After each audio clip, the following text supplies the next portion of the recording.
हर इंसान के जीवन में कभी ना कभी ऐसा पड़ाव जरूर आता है जब उसे अपने करियर का चुनाव करना होता है कि मैं ये करूं या ये।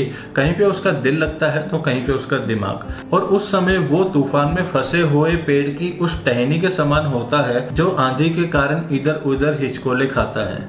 क्योंकि उस बंदे से ज्यादा ना सोसाइटी को ये चिंता होती है कि कहीं ये कामयाब तो नहीं हो जाएगा, कहीं ये कुछ बन तो नहीं जाएगा, और करोड़ों सवाल उसके सामने लाके खड़ा कर देते हैं कि ये करेगा तो ये हो जाएगा, ये नहीं हुआ तो क्या करेगा, यहाँ जाएगा तो ये हो जाएगा।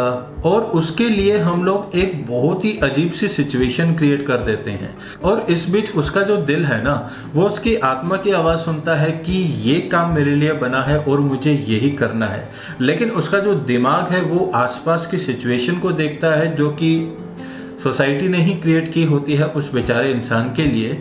और उसका जो दिल है ना, उसको भी पता है कि ये मेरी मंजिल है और ये जो रास्ता है ये मुझे मेरी मंजिल तक लेके जाएगा। लेकिन उस बंदे को ना उस रास्ते का सिर्फ इनिशियल पार्ट ही दिखाई दे रहा होता है, जिस वजह से उस बंदे के मन में करोड़ों सवाल आते हैं कि ये रास्ता पता नहीं किन किन पड़ाव से गुजरते हुए निकलेगा, या ये रास्ता मुझे एग्जैक्टली मेरी मंजिल तक पहुंचाएगा भी या नहीं। और इस बीच उसके दिलो दिमाग में एक बहुत ही गहरी जंग चलती है, और इस वजह से ना वो इंसान कभी भी सही डिसीजन ले ही नहीं पाएगा। और ऐसी जो सिचुएशन है उस पे हमारे अक्षय कुमार जी ने एक बहुत ही कमाल बात बोली है।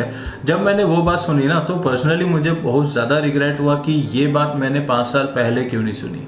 उन्होंने कहा कि जब भी ऐसी सिचुएशन आए ना तो घबराना बिल्कुल नहीं है, अपने दिल की आवाज़ सुननी है और वो जो रास्ता है उस पर चल पड़ना है। जहाँ तक आपको रास्ता दिखाई दे रहा है वहाँ तक चल के जाइए, और उसके आगे का रास्ता आपको अपने आप दिखने लगेगा। आपका जो विजन है वो और ज़्यादा क्लियर होगा, और आपकी जो प्लानिंग है वो और ज़्यादा स्ट्रॉन्ग होगी। कुछ ना कुछ अच्छा ज़रूर होगा, लेकिन कभी घबराना मत। और जहाँ तक रास्ता आपको दिखाई दे रहा है एटलीस्ट वहाँ तक तो चल के जाओ।